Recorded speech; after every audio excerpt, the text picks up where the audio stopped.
Tu sais pourquoi?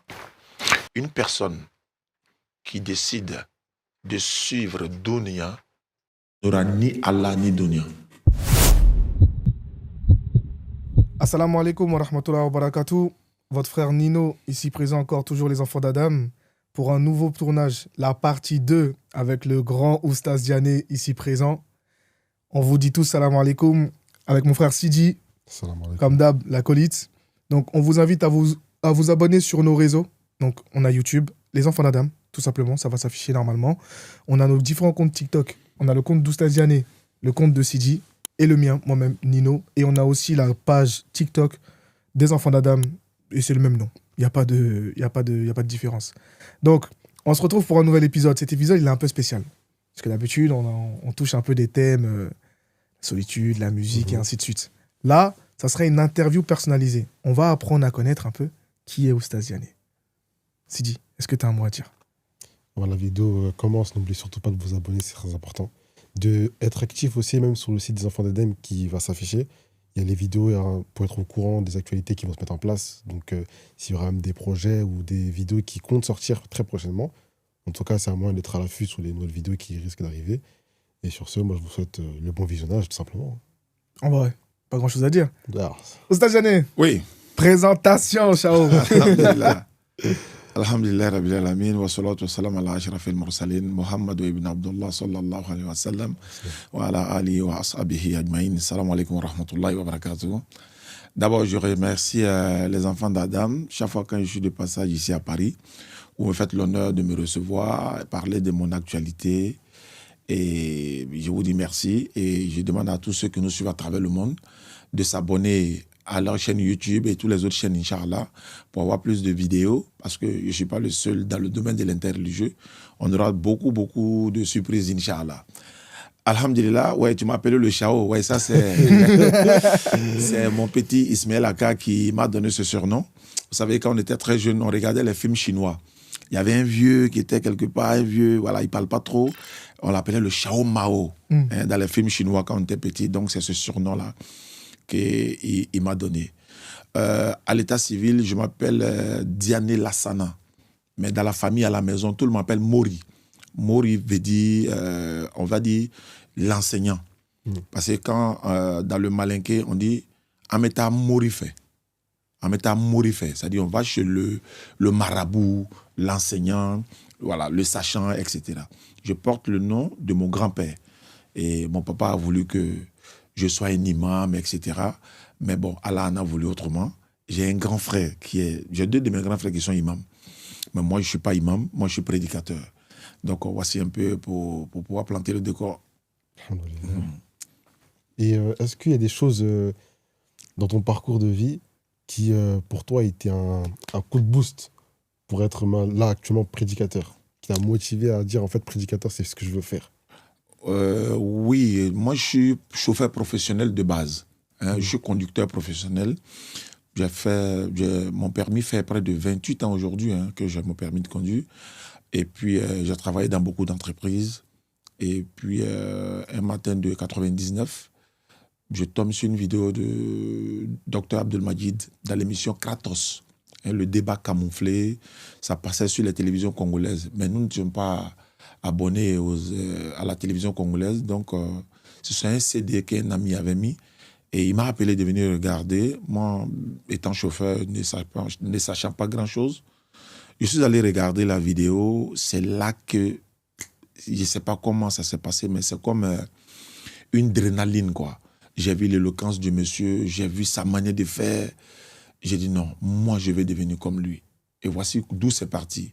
Alors, pour devenir comme lui, il faut se former, il faut apprendre.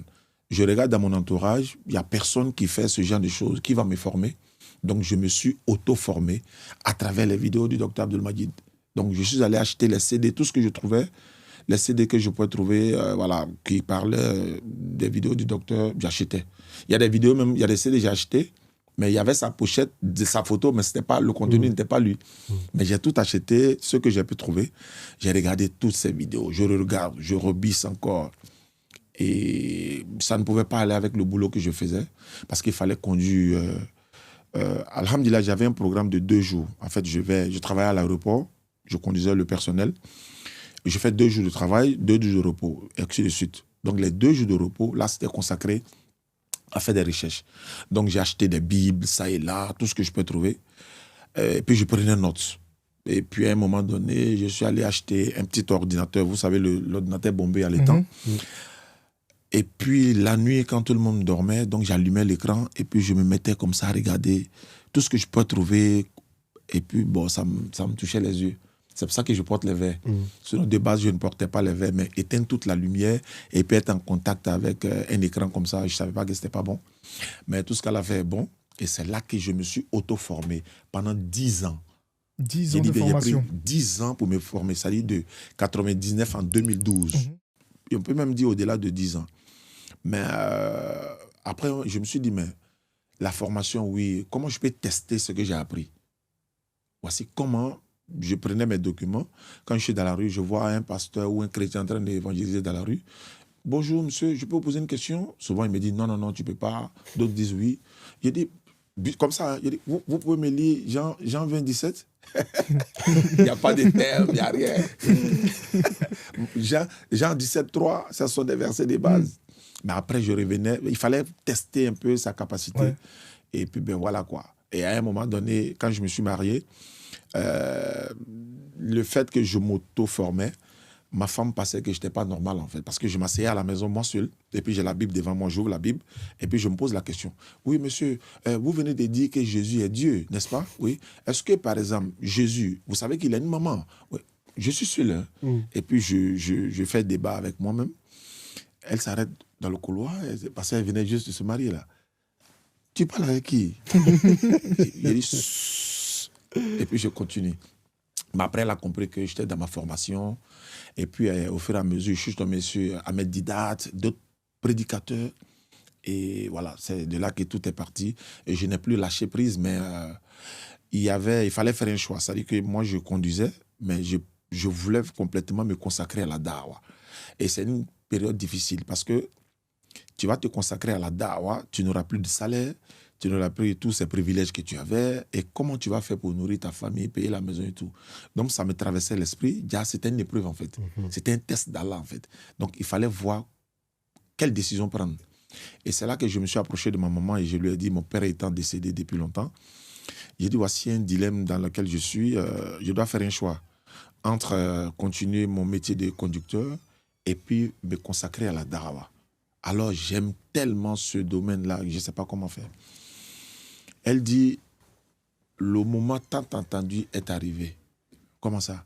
Ton père a voulu que tu sois soit un imam, soit quelqu'un qui est dans le domaine, en tout cas, de la religion. J'ai dit, mais qu'est-ce que je fais maintenant? Elle dit, bon, ce que je peux te dire, va rendre ta démission. Tu sais pourquoi?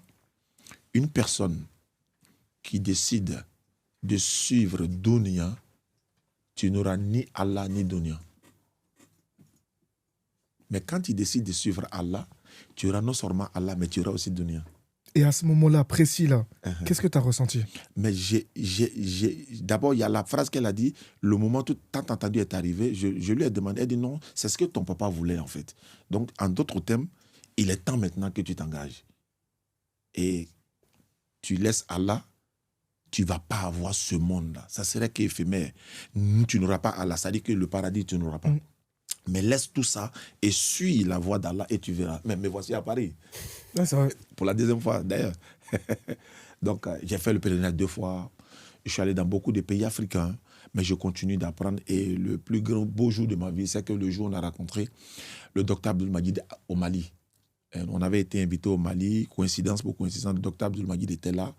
Et là, c'était le plus beau jour de ma vie parce que je rêvais tellement de le rencontrer. Et je l'ai vu ce jour-là. On a passé des très beaux moments ensemble. Et l'amour que j'ai pour lui m'a même poussé à lui donner le nom de l'un de mes fils. Moi, j'ai mon avant-dernier fils qui s'appelle Abdul Majid Diané. Et je veux qu'il fasse la da'wa également comme son nom, Inch'Allah. Voilà, voici un peu de façon bref. Et voilà, je suis marié, père de 8 enfants. Et puis voilà, donc il y a encore de la place. Et dis-moi, Oustaz Diané, passer du tout au tout, parce que tu as fait un changement de vie radical. Bien sûr. Est-ce qu'au début, parce que je sais qu'il y a beaucoup de gens qui justement sont dans cette situation-là, et ont peur, sont dans une panique totale de se dire que comment je vais abandonner tout ce que j'ai pour tomber dans une situation où peut-être que j'aurai pas de quoi manger, j'aurai pas de quoi subvenir à mes besoins. Toi, dans ce moment-là, qu'est-ce que tu as ressenti? Est-ce que tu avais cette peur ou tu t'es dit simplement, j'ai confiance en mon Seigneur, je vais faire ce que je dois faire et j'aurai ce que je dois avoir? Non, honnêtement, j'avais peur. Parce que vous savez, la foi, il y a des niveaux de foi en fait. Si tu n'as pas atteint un certain niveau de foi, il y a des choses que tu ne peux pas faire. J'avais peur et à un moment donné, ça n'allait pas. Je vous dis que quand j'avais commencé, je rappelle que j'étais avec Béni au départ, au niveau de les élèves d'Abdul Majid. Un jour, j'ai voulu abandonner la dawa. Et puis j'étais avec Béni dans une mosquée, on allait prier le vendredi. Et c'est ce jour-là, une dame nous croise et elle nous dit: mais je vous suis tellement, vraiment, je vous aime en Allah. Ce que vous faites là, et si vous connaissez l'ampleur, surtout n'abandonnez pas. Hein, parce que ce que vous êtes. En temps, moi, j'avais déjà pris la décision d'abandonner. Tu vois, tellement ça n'allait pas. Et quand elle a dit ça, je me dis, mais. Et puis, quelques temps après, la femme est décédée. Donc, c'est resté dans ma mémoire tellement.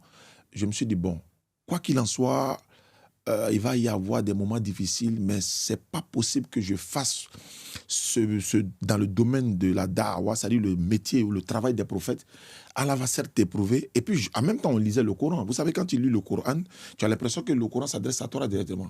Voilà, vous aurez des moments difficiles. Vous pensez vous entrer au paradis alors que vous n'allez pas être éprouvé, etc. Et donc, beaucoup de versets te parlent automatiquement. Et tu tiens encore bon.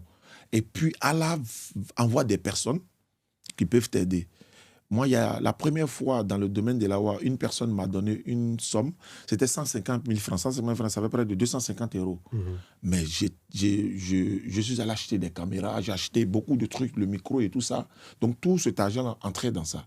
Et puis, bon, en dehors de ça, tu ne peux pas faire le boulot d'Allah et puis tu vas dormir dans la faim.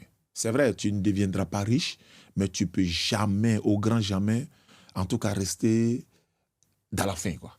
Est-ce que vous comprenez? Donc, c'est comme ça. Au départ, j'avais peur, mais après, quand j'ai commencé à voir la foi à niveau élevé, et puis ça passait comme... C'est une passion, en fait. En fait, je ne voyais plus la difficulté, mais je voyais la passion maintenant qui m'amenait de jour en jour. Et puis, je fais des recherches, je vais faire des débats, ça et là. Je retourne à la maison. Je ne voyais pas le temps passer. Je ne voyais plus la difficulté, mais je voyais la mission maintenant. Et quand tu ne vois pas ta difficulté, c'est comme quelqu'un qui est malade, qui est par exemple atteint du sida. Et chaque fois quand il pense à la maladie, ça l'affaiblit. Mais une fois il fait fi de ça et puis il vit correctement, tu vois que voilà, il est un peu réconforté là. Mais chaque fois quand tu t'appuies toi sur ton sort, mais tu vas toujours descendre, quoi. Donc j'ai surmonté tout ça et puis bon voilà, on en est là. Tu as dit quelque chose de très important sur lequel je veux revenir parce que en même temps je regarde la caméra et du coup vous savez de qui je parle, hein. Ouais. Il y a des gens qui disent que la DDR, en des termes non élogieux, prennent l'argent des musulmans. Mais il me semble que vous avez construit énormément d'écoles, de mosquées depuis. Ouais. Vous aidez beaucoup de gens. Est-ce qu'on peut dire que l'argent que vous récoltez sert non seulement à subvenir aux besoins justement des membres de la DDR, mais également à aider la communauté? Oui, au fait, moi, j'ai tourné la tête, j'ai réfléchi, j'ai dit, mais c'est quel argent on a pris? Je vois pas en fait. Des gens passent par la DDR, construire des mosquées pour la communauté. Des gens passent par la DDR, construire des forages, des puits et ça. Pour des non-musulmans même, il y a eu des villages où on a été, il n'y avait même pas de musulmans. On a fait des forages pour leur donner et puis on présente les vidéos. Je me dis, mais normalement, c'est à nous, la communauté doit donner de l'argent. On est d'accord? C'est à nous qu'on doit donner de l'argent pour faire la dawa. Imagine, Nino est là, le frère est là, tout le monde est là, et qu'on va qu'à nos occupations. Et que tous ceux qui font la dawa vont qu'à leurs occupations. Mais personne ne fera la dawa. Donc, ceux qui font la dawa, il y a des gens normalement qui doivent les soutenir. Donc, si certains disent que la DDR vole l'argent de la communauté, moi, je veux savoir quel argent. Parce que on a construit certes des mosquées. On a même un grand terrain qu'on va construire un centre bientôt. Un centre, parce que Dr Abdul Majid a dit, la mère de l'interreligieux, c'est le Congo, mais la capitale, c'est la Côte d'Ivoire. Donc, dans la capitale, il y aura un centre qui sera construit, Inch'Allah, où la formation de l'interreligieux va partir, il y aura l'encadrement des convertis, les enfants iront à l'école franco-arabe, etc., etc. Il y aura des dortoirs pour, par exemple, quand on reçoit beaucoup de convertis qui sont rejetés par les familles, là-bas, comme ça, on peut les loger en attendant de leur trouver un endroit, par exemple. Mais moi, je ne vois pas de quoi on parle. Voler l'argent de la communauté et puis on n'a pas été convoqué, il n'y a pas de plainte contre nous, il n'y a rien de tout ça. Et jusqu'à voler le paradis des gens, je me suis posé la question, comment on fait pour voler le paradis de quelqu'un? Je sais pas. Avec 300 et quelques convertis en moins de 6 mois, et puis près de 3500 à 4000, voire 5000 convertis pendant tous les instants de la DDR, qui sont des chrétiens devenus musulmans, des musulmans devenus chrétiens qui sont revenus à la maison, des musulmans qui ont eu la foi renfermée. Comment on fait pour voler le paradis? Je me suis posé la question, mais après j'ai compris que, vous savez, il y a un adage africain qui dit, vous savez, quand le chimpanzé voit un fruit et qu'il ne peut pas l'atteindre, il dit le fruit est pourri. Parce que lui ne peut pas l'atteindre. Donc non, laissez ça, c'est pourri. Parce qu'il a beau sauter, il n'a pas pu l'avoir, donc il trouve que c'est pourri. Est-ce que vous comprenez ce que je veux dire? Ce que nous on fait, si l'autre ne peut pas le faire, il trouve que ce que nous on fait est mauvais. Mais si c'est lui qui le faisait, ça allait être bon en fait. C'est ce que ça veut dire en fait. Mais comme il doit le faire. Donc, mais la meilleure manière de voir, c'est que si par exemple Nino fait quelque chose que moi je ne peux pas le faire, et qu'on a les mêmes objectifs, je dois faire droit pour Nino. Parce que je ne peux pas faire ce que tu fais. Oh, tu es en train de faire ce que je veux faire. Mais je fais droit pour toi. Parce que tu fais le travail à ma place. Et les imams qui nous racontent dans la rue, mais ils font des bénédictions pour nous. Moi, je me rappelle, il y a un imam qui m'a raconté une fois, il était en train de pleurer. Parce qu'il se retrouvait en nous. Il disait, si j'étais encore jeune, j'allais faire la dawa comme vous. Quand je vois comment vous défendez l'islam, il dit, souvent vous posez des questions, j'attrape ma tête. Est-ce qu'il pourra répondre? Et puis la question devient très facile. Il dit, non, c'est la grâce d'Allah. Il dit, vous faites le travail des imams et nous, on fait doigt pour vous. Mais si... Et regarde, par exemple, nous sommes dans le domaine de l'interview. C'est ce que je dis toujours. Nous ne défendons pas une branche dans le domaine de l'interreligieux. Nous défendons l'islam. C'est ce que ça veut dire? Nous, on défend l'islam. Ce qui veut dire, le chiite, c'est mon frère. Le sunnite, c'est mon frère. L'ahmadiyya, le qui que ce soit, il est mon frère. Mais il y a des divergences entre nous, on règle ça en interne. Mais moi, je suis là pour défendre l'islam dans sa totalité. Qu'il soit chiite, qu'il soit sunnite, qu'il soit salafiste, qu'il soit tijani, qu'il soit quoi que ce soit. Tant que nous sommes là, nous défendons l'islam face à l'adversité, face à la mécréance, face au koufar. Mais je ne suis pas d'accord avec toi de ce que tu dis. Allons à la maison, allons régler. Toi, chiite, tu as dit Aïcha a fait ça, je ne suis pas d'accord. Rentrons dans la chambre, allons régler. Ce n'est pas en public. Allons régler à la maison. Je ne suis pas d'accord avec ce que vous avez dit. Je ne suis pas d'accord, je ne suis pas d'accord. Et comme ça. Mais quand on est là, moi, je dis non. Moi, je défends l'islam. Et ça, c'est notre position à nous. Mais par contre, d'autres sont là, on est lancé. Quelqu'un, il est dans un élan. Mais vous le retenez avec des sujets qui n'ont pas de sens, qui ne sont pas l'objet du salut. Est-ce que Jésus est mort? Non, il n'est pas mort. Est-ce qu'Allah a bras? Non, il n'a pas bras. Est-ce qu'Allah a tête? Il n'a pas tête. Mais le chrétien, là, il s'en fout de ça. Il te dit Jésus est Dieu. Toi, tu dis quoi? Toi, tu es là entre nous. Non, Allah est la bras. Est-ce qu'on doit laisser barbe? Est-ce qu'on doit couper pantalon? Mais ce n'est pas ça qui nous rend au paradis. Il y a ta fille. Tu sais que la cousine, ta cousine, là, le pasteur l'a récupérée. Comment tu fais pour la reprendre? Tu vas aller dire devant le pasteur, il ouvre la Bible, il dépose, tu vas lui dire Allah a bras, Allah n'a pas bras. Ce n'est pas ça qui s'intéresse. Donc, c'est des débats qui n'ont pas lieu d'être, en fait. Moi, ça me vraiment... C'est pourquoi j'ai dit, bon, heureusement qu'on a les éboueurs. Ils sont là.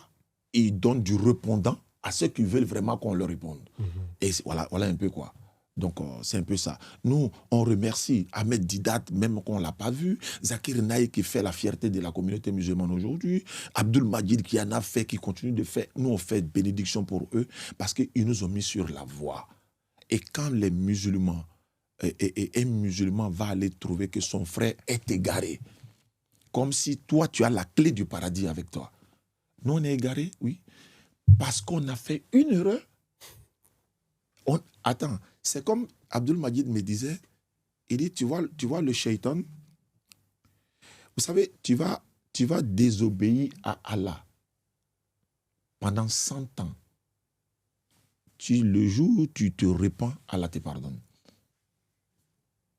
Tu vas faire les bêtises. Le jour où tu décides de te repentir, sincèrement, tu viens vers Allah et te pardonne. Mais le shaitan, Lorsque tu l'obéis pendant 100 ans, il est content. Le jour où tu le désobéis, il te détruit. Et il va te montrer toutes tes erreurs. C'est-à-dire que tu as converti 1500 personnes en islam. Le jour où tu dis, Allah habite au ciel, c'est fini. Il oublie tout ce que tu as fait de bon. Et ça, c'est le comportement du shaitan, ça. Toute personne qui se comporte comme ça, c'est le comportement du shaitan. Parce qu'il ne regarde pas le bien que tu as fait. Mais un être humain se trompe. Le frère, tu as dit ça. Non, c'est par son omniscience. Il n'est pas partout physiquement. Ah, mon frère, vraiment, merci beaucoup pour cette compréhension. Mais même si je ne viens pas me corriger, laisse-le avec Allah. Le jour, il va comprendre, ça va venir. Mais tu sors sur la toile et tu le dénigres. Malgré que nous disons que oui, on reconnaît qu'on a commis une erreur, vous continuez le dénigrement. Le but, c'est quoi? Le projet, c'est quoi? Qu'Allah nous pardonne. Amin. Et c'est ça la vraie question. Le projet, c'est quoi? Le projet, les gens, ils le voient un peu comme si c'était le but de relever les erreurs de chacun. Alors que pas du tout. Il y a une parole qui est connue, par exemple, de Ali ibn Abi Talib, qu'Allah l'a agréé, dans le sens où il dit que lorsque tu parles avec les gens, il faut que tu habitues ton dialogue. C'est-à-dire qu'il faut que tu saches de quoi tu veux parler avec un type de gens. Aujourd'hui, le but ici, c'est de solidifier tout le monde. Le but principal, quand Allah il parle dans Sourate Al-Baqarah, au verset 21, il ne te dit pas le but, c'est de voir qui est bon, qui n'est pas bon. Le but, c'est d'adorer Allah Azza wa Jal. Donc forcément, les gens qui ont cette problématique-là, faut leur faire dawa. T'as oublié un truc. Dans la vérité. Ah, aussi. C'est important. C'est important de l'avoir. C'est important de l'émotionner. Mais il y a des gens qui ne vont pas le relater, malheureusement. Et ils vont tirer ça. Ils vont tirer sur des gens. Ils disent, mais ils n'ont aucune connaissance. Pourquoi ils font la dawa? Et ils font moins de 10 ans. Généralement, on n'a aucune connaissance. On fait la dawa parce que les savants sont en train de dormir. C'est la raison, c'est tout. Si les savants que vous êtes sur le terrain, mais nous on se couche et puis le travail est fait. Mais si les savants ne sortent pas, les ignorants vont sortir. Et quand les ignorants sortent, Allah met la baraka, les savants sont jaloux encore. Et attention, parce que je vous vois venir. Quand il dit les savants, ce ne sont pas les savants d'Arabie Saoudite. Ah, il faut corriger. Ouais, il faut corriger. Les gens sont trop rapides. Tout de suite. Voilà. Parce que ça, là, c'est coupé, emballé, remixé, amplifié.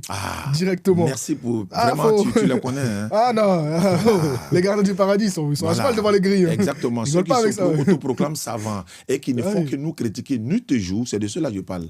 Voilà, parce qu'au lieu de nous encourager, si vous nous critiquez, une fois, certains, après tellement ils ont dit, ouais, ils n'ont pas la connaissance et tout, on était au Figayo, en plein public, on a déposé les micros, Ismaël a introduit moi et ensuite, et puis on a dit, bon, on vous attend, on laisse la place, on était assis à côté.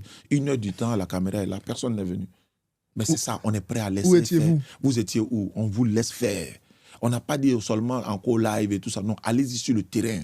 Allez-y affronter. Hein, allez-y, le corps à corps. Et puis, bon, voilà, le professeur Salam descendait dans les marchés. Hein, il va croiser des gens. Il parle avec eux.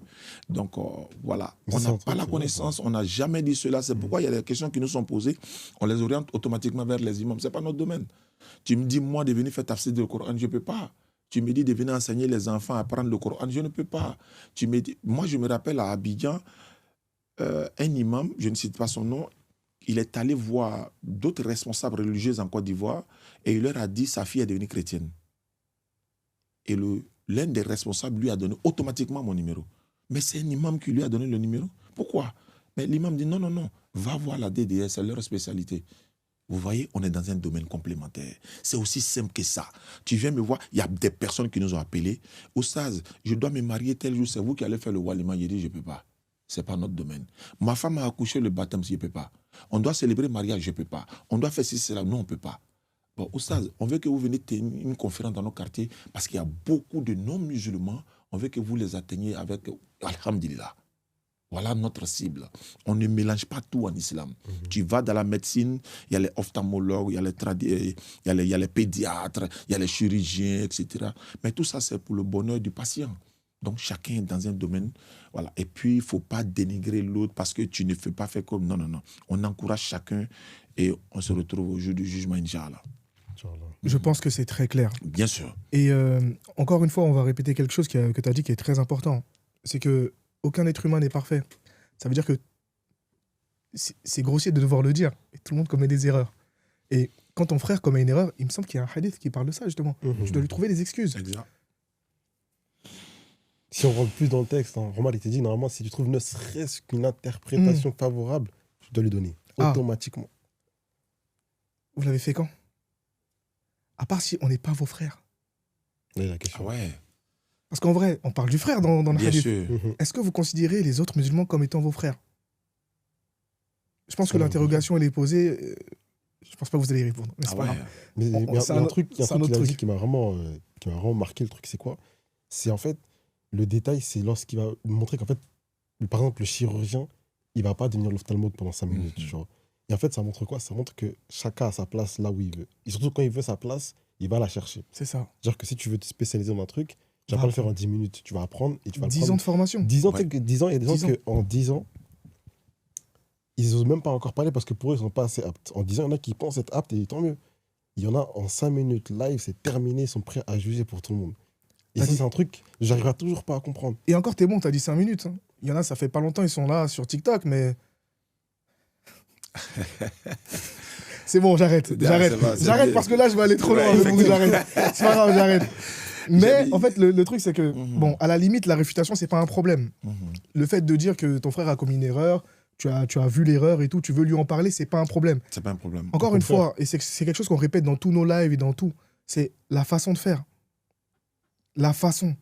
Et dans la façon, on remarque qu'il y a beaucoup d'agressivité envers vos frères, mais lorsque vous allez parler avec des non-musulmans, qui vont dire des choses même limite abominables, hein, on va remarquer cette douceur, mais pourquoi?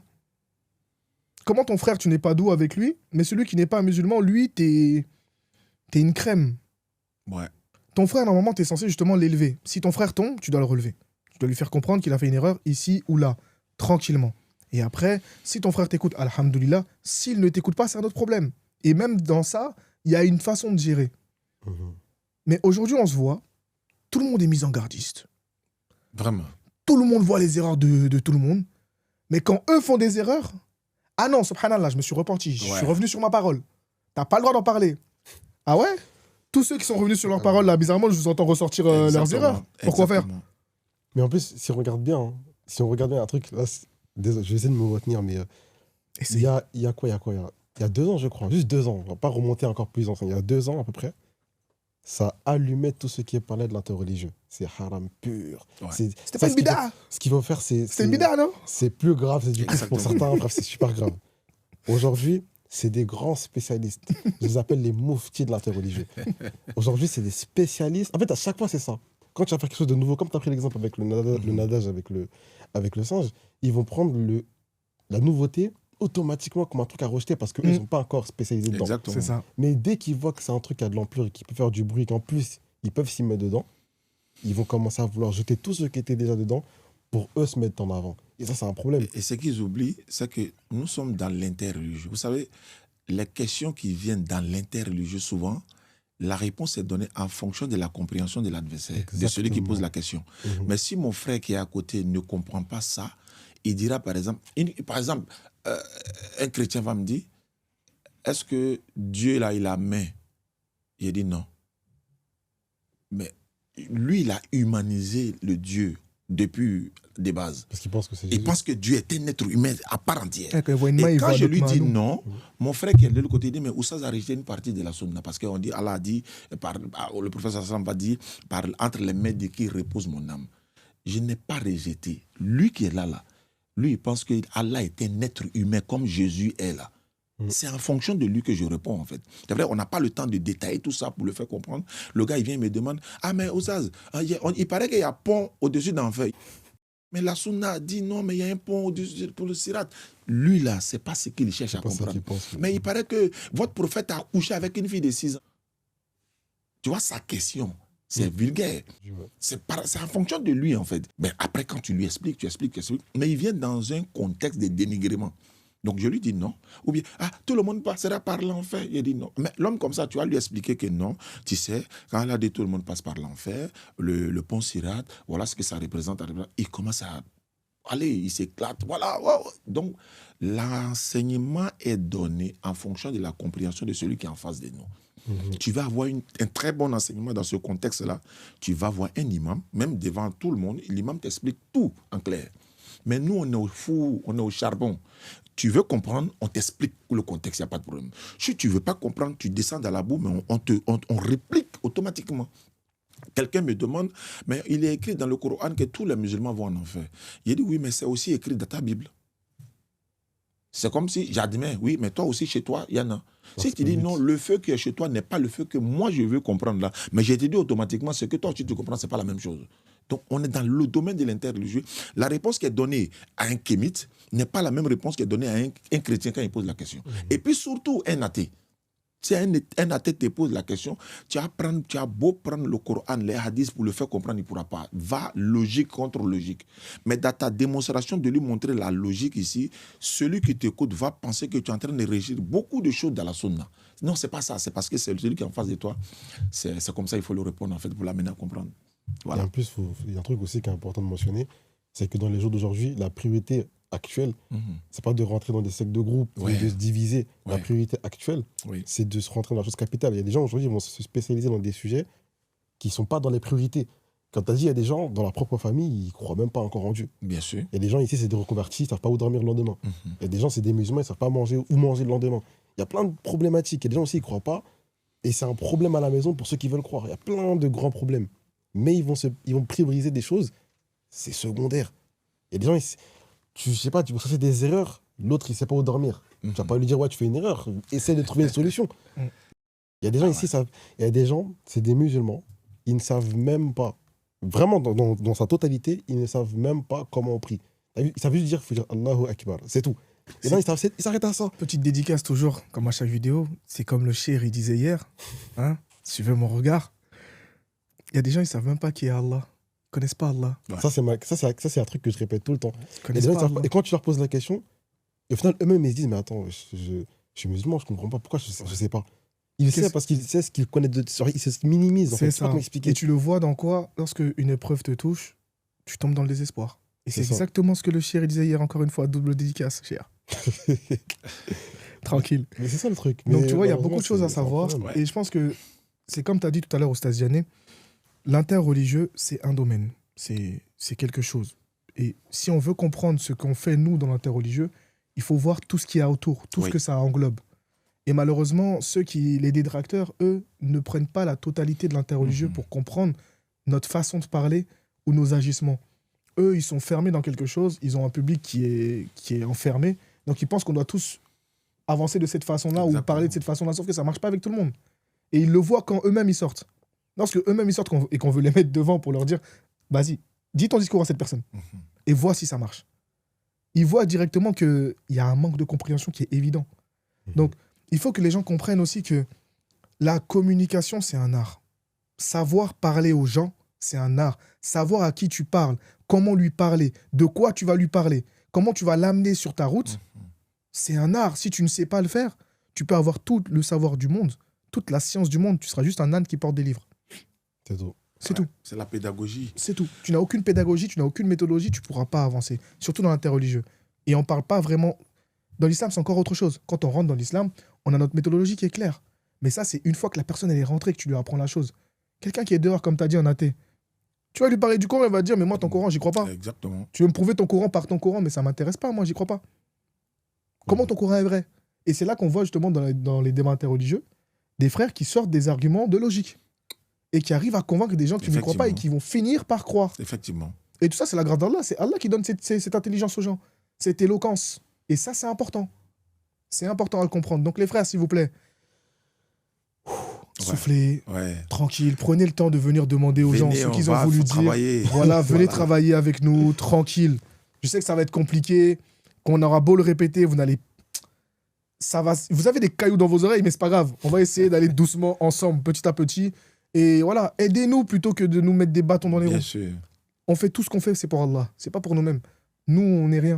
Et ce qui est bizarre, on a eu la sortie d'un petit Dajjal sur la toile dans un moment.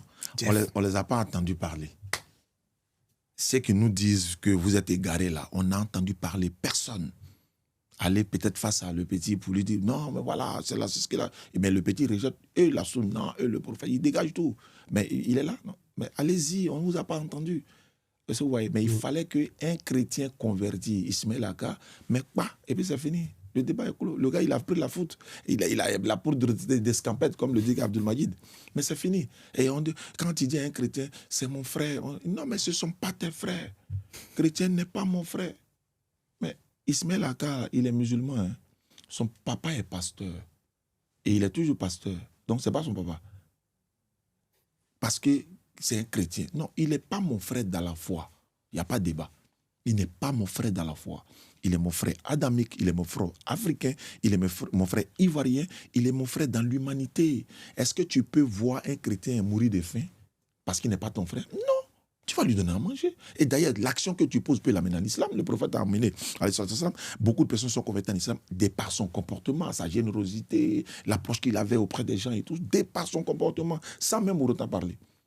Bon, ils sont dans ce blocus de trucs-là. Donc, on vous attend. Lorsque vous verrez une actualité sur la toile qui va peut-être toucher la foi du musulman, c'est vous qu'on a besoin. Parce que tout ce que nous faisons, moi, je ne vois pas en quoi ça égare quelqu'un. Abdul Majid est chiite, il est ceci, cela. Est-ce que Abdul Majid est chiite là? Nous, on ne va pas le paradis pour ça. Est-ce qu'on va le régner pour ça? Est-ce qu'il ne restera pas notre maître? Est-ce qu'il ne nous a pas inculqué des valeurs spirituelles, morales? Il ne nous a pas enseigné ce que nous sommes en train de faire? Alors, s'il est devenu chiite, il est devenu chrétien pour autant, il est devenu mécréant pour autant, ça veut dire quoi ça? Mais regardez, vous n'avez aucune preuve de ce que vous dites. Mais en fait, on dit ça chez nous, on s'en fout de ça. Nous, on s'en fout de ça. Jésus est mort, il n'est pas mort. Il va venir, il ne va pas venir. Ce n'est pas un objet de salut pour nous. Ce n'est pas ce qui va nous faire entrer au paradis. Aïcha a 6 ans, elle n'a pas 6 ans. Elle avait 12 ans, elle n'a pas 12 ans. Oubal, Allah c'est Oubal. Donc, ils veulent nous détourner du sujet. Et nous, on doit rester concentrés. C'est-à-dire, on répond, et puis on avance. Mais, alhamdulillah, ils ont trouvé des gens pour descendre aussi dans la boue comme eux. Moi, vraiment, je les félicite pour ça. Les éboueurs, je les félicite. Partout où ils se trouvent. Comme nous, on ne parle pas, vous pensez que les gens ne peuvent pas parler. Notre objectif, notre cible n'est pas de se quereller entre nous. L'objectif est ailleurs. Comment ramener le maximum de personnes à l'islam, comment raffermir la foi du musulman, comment inculquer les bonnes valeurs à nos enfants, comment leur enseigner la sunna, le Coran, etc., etc. Et puis on avance. Pendant ce temps, les gens sont en train de détourner nos enfants à aller adorer des êtres humains, mais nous, on est en train de se battre entre nous. Donc, voilà un peu. C'est compliqué. Un chrétien, il est mon frère, mais il n'est pas mon frère dans la foi. Il est mon frère, il n'est pas mon frère dans la foi. Ça s'arrête là. Voilà.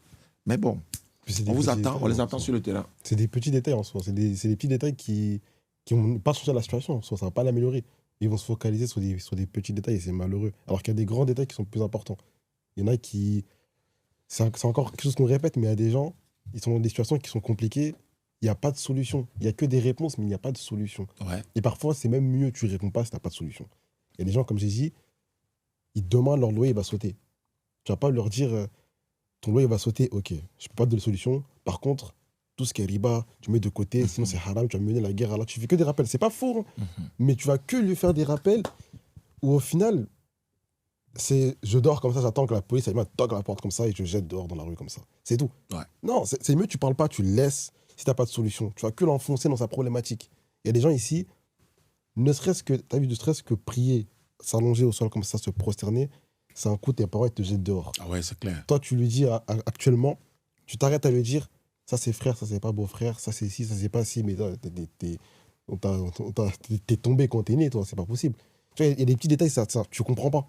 Alors qu'il y a des plus grandes choses qui sont plus importantes. Surtout, les gens ici, ils parlent, mais on attend juste une solution. Il y a des mosquées, on les voit parler des mosquées, parler de ci, parler de ça, on vous voit pas. On voit pas, c'est bon, on vous voit pas construire, hein. On vous voit pas là-bas. Malheureusement. Et c'est un problème. Si on devrait tirer, il y a des problèmes individuels, on ne vous voit pas. La mosquée, on ne vous voit pas. Vous parlez pendant les heures. Bref, vous parlez pendant les tiers de nuit, on ne vous parle pas. Vous débattez, on ne vous voit pas pendant les cours. On ne vous voit pas pendant des révisions. On ne vous voit pas lire le Coran. Quand vous lisez, vous faites des fautes de fou. Parfois, c'est les mêmes mécréants qui sont arabes qui vous corrigent sur la langue arabe. Mais il y a un truc qui ne va pas. Il y a un truc qui ne va pas. Donc si on devrait tirer, au final, on va tous se tirer dessus et c'est fini. Mais c'est pas le but. Le but, c'est qu'on avance tous ensemble. S'il y en a qui sont spécialisés dans la langue arabe, c'est les meilleurs pour enseigner. S'ils sont spécialisés dans le Coran, c'est les meilleurs pour enseigner. Et ceux qui sont spécialisés dans l'interreligieux, c'est les meilleurs pour aider. Comme il a dit, on est tous complémentaires. Chacun a ses qualités. Celui qui est chirurgien, il est bon pour opérer. Celui qui est ophtalmo, il est bon pour prescrire des lunettes. Chacun a son domaine et on avance tranquillement. Et c'est bon, c'est carré. L'interreligieux va prendre de l'ampleur au fur et à mesure parce que c'est l'une des formes de dawa la plus meilleure. parce qu'on est confronté à tout le monde en même temps, mais surtout les non-musulmans. Le non-musulman s'intéresse à l'islam, mais est-ce qu'il a une oreille pour l'écouter, en fait? Est-ce qu'il y a quelqu'un pour répondre à ces questions? Et tu peux poser, un chrétien peut poser des questions à son pasteur. La réponse du pasteur, Ismaël Hanifi peut répondre à la même question. Le chrétien sera d'accord avec Ismaël qui est son pasteur, au fort intérieur de lui-même. Parce qu'il saura que la question est cohérente, quoi. Mais peut-être qu'il peut refuser. La même question, tu la poses à un musulman qui est dans peut-être le domaine de l'interreligieux, il pose à son pasteur, il va donner une réponse bizarre, mais le musulman va te donner ça de façon cohérente, claire, logique. Il sera d'accord avec lui, mais peut-être ça dans son cœur, il va refuser. C'est un peu ça. Mais il nous aime pour ça. Hein. Les chrétiens nous aiment pour ça, mais bon, après, quand ils regardent l'environnement, et puis les gens sont en train de venir avec cette histoire de musulmans arabes, c'est-à-dire on est musulmans, on est forcément arabes, d'autres qui sont en train d'adorer leurs ancêtres, ils attaquent plutôt les Arabes, parce que pour eux, tout ce qui est l'islam est lié aux Arabes. Ouais. Donc, comme ils ont un problème avec les Arabes, il y avait une vidéo récemment où un seul Arabe, il a converti tout un village des Kémites. Un village. Il a dit, bon, ça c'est un seul Arabe. Hein. Bon, imagine s'ils tous descendent en Afrique, c'est gâté. Donc, restez tranquille, venez, on va faire la dawa. Donc, l'interreligieux, nous invitons beaucoup d'imams. Il y a eu un groupe d'imams qui sont venus au bureau à Yopougon, chez nous. Ils sont venus voir Ibrahim, le laboratoire. Ils lui ont dit, il veut apprendre l'interreligieux avec Ibrahim. Vous voyez? Mais c'est une très bonne chose. Nous étions surpris, mais en même temps, on était heureux parce qu'on s'est dit, l'imam a déjà la connaissance du Coran, des hadiths. Il connaît la langue arabe, il connaît tout ça. Il suffit de lui ajouter un peu et puis c'est fini. Le tour est gagné. Mais il y a un imam, Ismaël Aka, l'imam qui l'a converti, un jour, il était là et puis il a dit, ah, il y a mon imam qui m'appelle. Il est allé et puis il est revenu. Il a dit, c'est ce qui s'est passé. Il y a des pasteurs qui sont allés évangéliser mon imam. Et ils ont essayé de donner des versets erronés à l'imam, ils veulent le tromper. Il n'a même pas discuté, il a appelé Ismaël pour venir. Mais le temps Ismaël va venir, ils étaient déjà partis. Donc vous voyez, donc c'est comme ça, quelqu'un qui fait ton travail, un boulot que toi tu ne peux pas faire, alors que tu as l'envie de faire, fais doigt pour lui et encourage-le. C'est tout. Voilà. Et je pense que c'est important de préciser aussi que quand tu as parlé des savants, ça je pense que c'est vraiment un truc qu'il faut marquer dessus. Ouais. Le but de l'interreligieux, c'est pas de remplacer ou de jeter les savants. Pas du tout. Celui qui est spécialisé dans l'interreligieux, il ne veut pas prendre la place de l'imam. Oui. Il veut soutenir l'imam.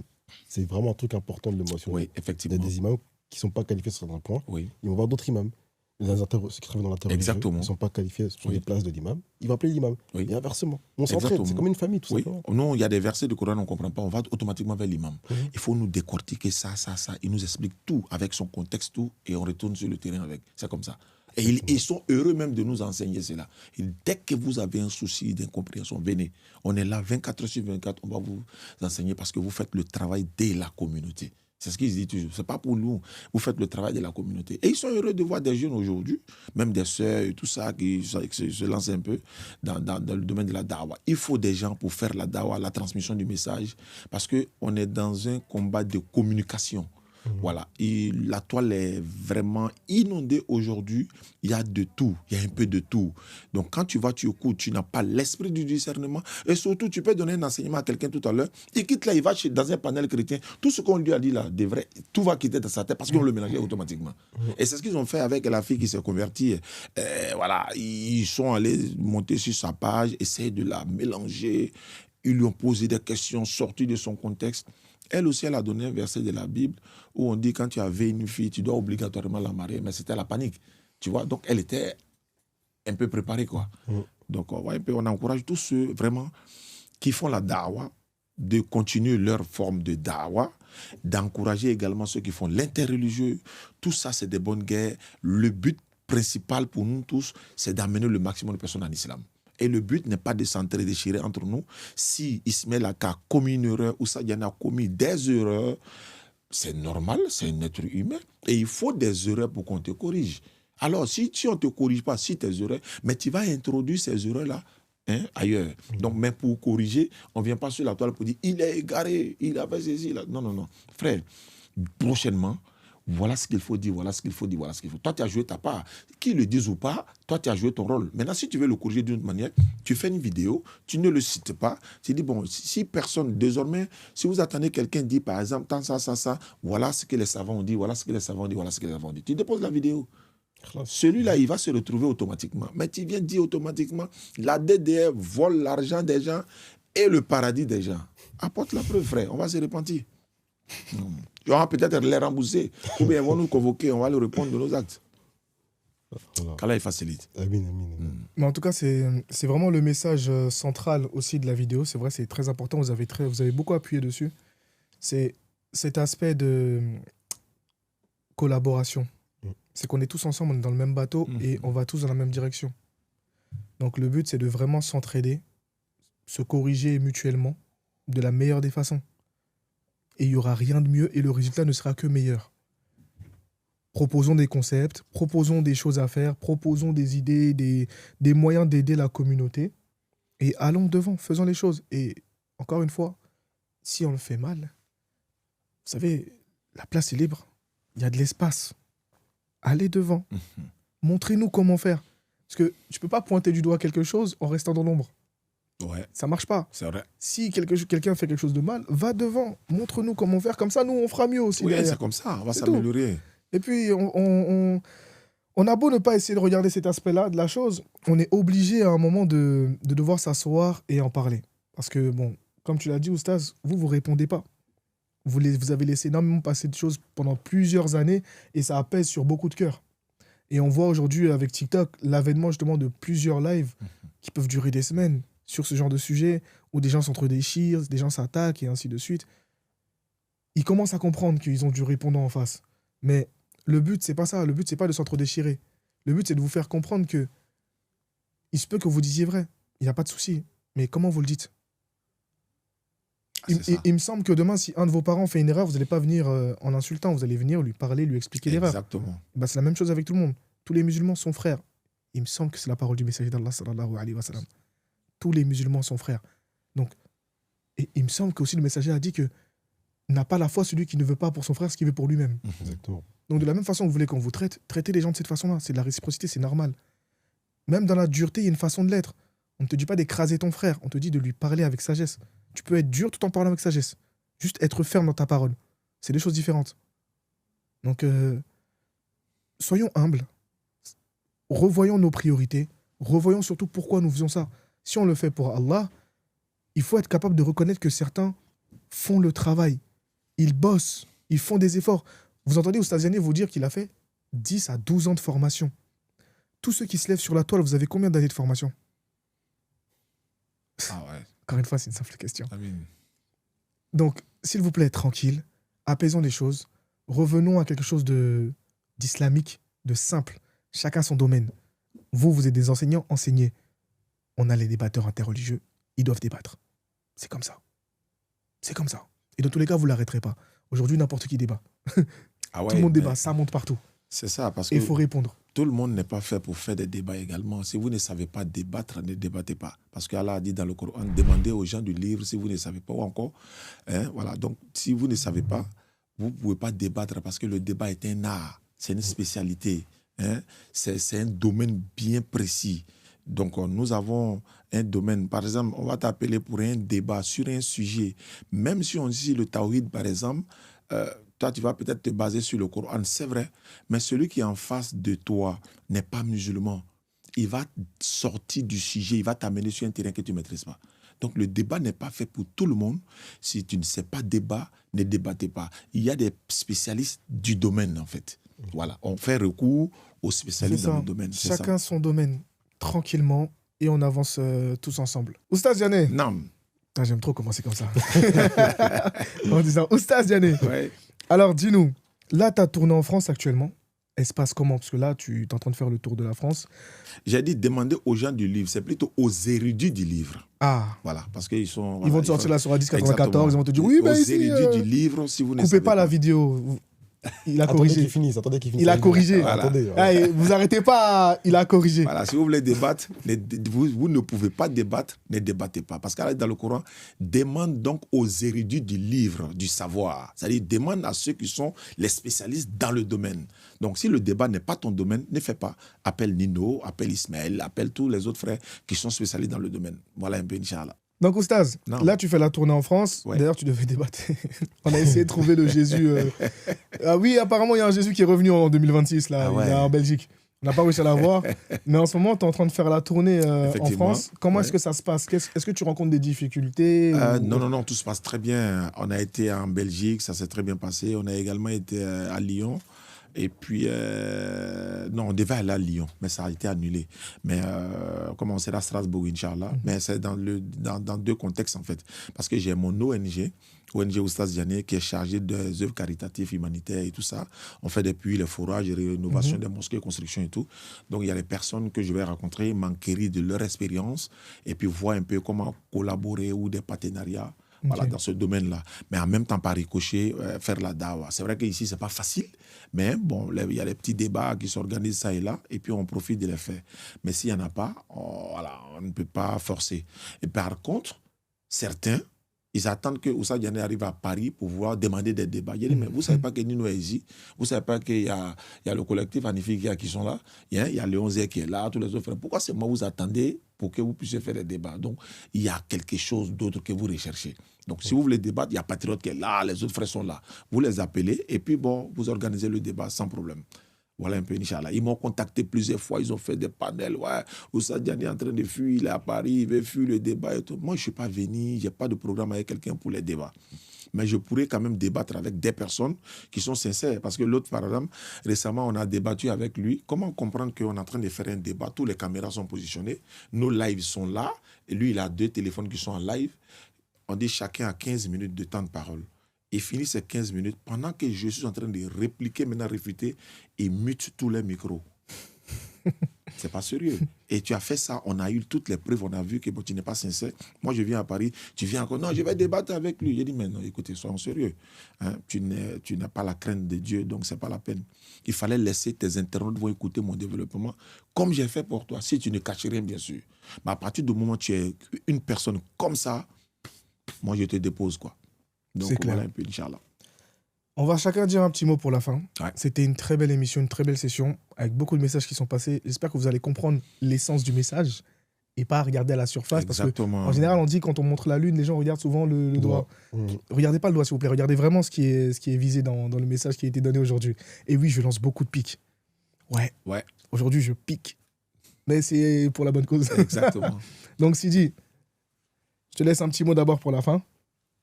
L'union, c'est important d'avoir l'union et que Allah Azza wa Jal, il sait tout ce qui se passe. Il sait tout ce qui se passe, il sait aussi vos intentions. S'il y a de la jalousie, on n'est pas en train de vous dire ça, vous êtes foutus. Si c'est possible qu'il y ait de la jalousie, discutez avec les frères, discutez avec Oustaz Diané, avec ceux où vous avez des mauvaises ententes. Et alhamdoulilah, ça va se régler. Allah Azza wa Jal, il dit Ya'lamu ma fi samawati wal ardi wa ya'lamu ma tusirruna wa ma tu'linun wallahu alimun bi dhati sudur. Allah Azza wa Jal, il sait tout ce qui se passe dans les cieux.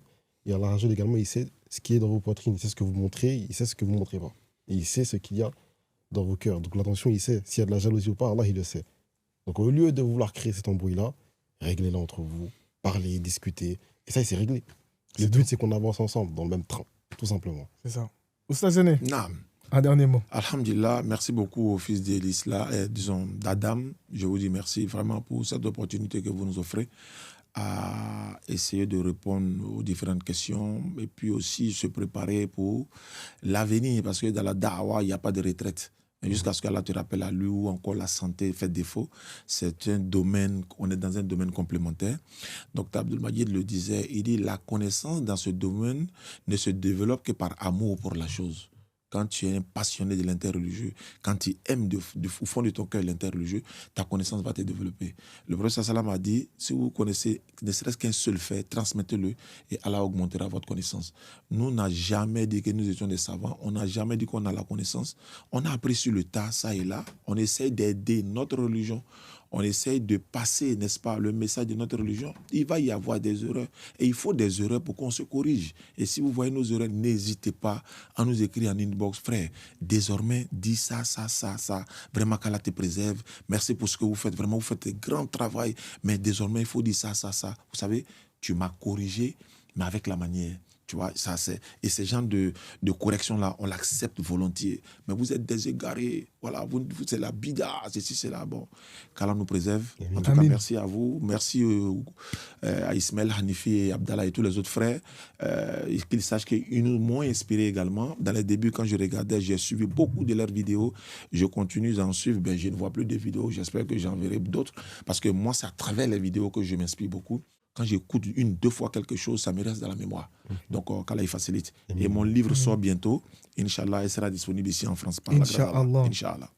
Après cette très belle vidéo, on vous remercie pour le visionnage si vous êtes arrivé jusqu'au bout, en espérant que vous n'ayez pas fait de cut n'importe comment et que vous n'allez pas vous en servir contre nous.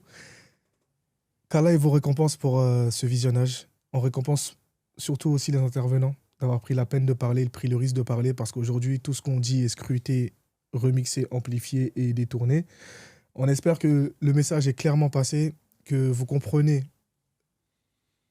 comment dire, que vous comprenez l'ampleur du message et juste où sa portée. Parce que ça a une énorme portée. Il y a beaucoup de gens qui sont dans des situations très compliquées. Il y a énormément de conversions. Il y a énormément de personnes qui sont en baisse de foi. Et tout ce qu'on voit sur la toile aujourd'hui n'arrange pas et ne nous permet pas d'avancer dans le bon chemin. Donc, revoyons chacun nos priorités, nos intentions, et n'oubliez pas, il n'y a que Allah qui connaît ce que les gens ont dans le cœur, leurs intentions, comme tu l'as dit tout à l'heure. Et aussi, vous ne lisez pas les pensées. Donc, quand quelqu'un parle, s'il vous plaît, au mieux, demandez-lui ce qu'il voulait dire avant de statuer sur la chose. C'est important. S'il vous plaît. C'est très important. Donc, subhanaka Allahumma wa bihamdik, ashhadu an la ilaha illa anta, astaghfiruka wa atubu ilayk. Assalamu alaikum wa rahmatullahi wa barakatuh. C'était les enfants d'Adam en présence d'Oustaz Diané. On vous remercie. Assalamu alaikum wa rahmatullahi wa barakatuh.